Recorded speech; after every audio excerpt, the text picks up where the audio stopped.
mo doon sa pinangyarihan ng krimen? More or less 300 meters. Ay, di alam mo. My goodness, alam mo. Hindi mo lang alam. Hindi mo lang alam. Ha? Meron ka pang kalalagyan doon. Meron ka pang kasama roon. Kasama ka sa pagkakaalam. Inspector Foro, tama ba ako o mali? Tama ba ako o mali? Yes or no? Yes. Oh, see? Yun ang sinasabi ko. Hindi lang na alam mo, ha? Yes. Kasama ka pa. Sinabi ni Inspector Foro, kasama ka. Yes, right.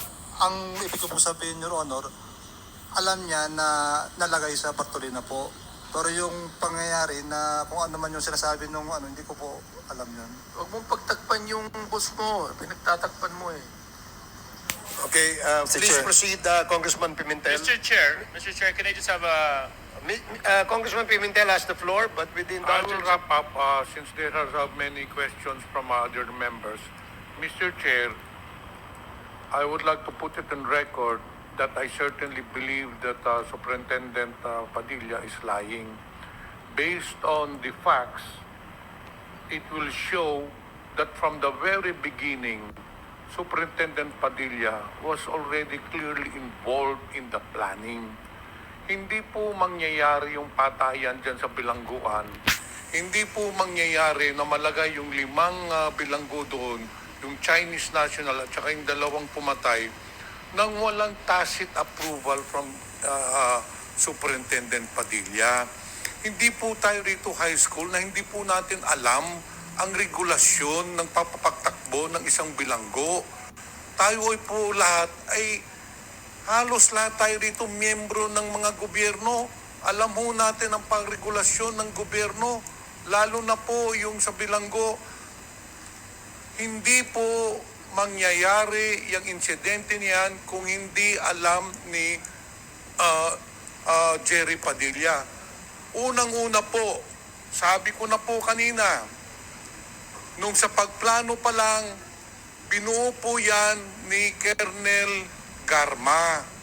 Kaya nga po, may close contact si Colonel Garma kay Superintendent Padilla dahil siya ang may hawak ng bilangguan. Hindi magagawa ni Colonel Garma yung pagpatay sa Chinese national without the cooperation of Superintendent Padilla kasi siya ang head ng Dapicol. Siya ang hari po doon. Kaya nga kinontak siya ni Colonel Garma, ilang beses sila nag-usap. In fact, as I've said, he's lying because he talked with Colonel Garma. Personally, nakausap niya si Garma. Doon po, plinano nila. Sabi niya yung Garma sa kanya, ito ang gagawin natin. Bartolina mo yung 5. Sinabi niya kanina, Mr. Chair, na congested daw ang mga Bartolina, may 12, may 7. Bakit doon sa Selda 6, 5 lang sila ang nandun? Congested naman pala, bakit hindi nilagyan ng ibang bilanggo? Everything na nandito po sa salaysay ng mga resource persons natin, lahat ng mga facts na nangyari ng insidente, all leads to Superintendent Padilla, Mr. Chair. Yun lang po, Mr. Chair. Mr. Chair, I'd like to move that we recall the 2 witnesses so that they will face Colonel Padilla and tell us if they are true to their oath and to their statement.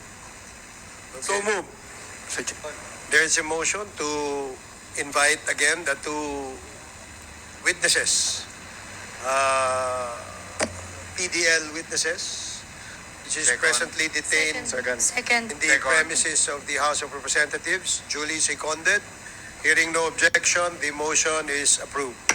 So, COMSEC, please coordinate with the Sergeant at Arms to bring before this committee today the 2 other witnesses. Mr. Chairman, Yes, if I may just read something very quickly. Congressman Suarez.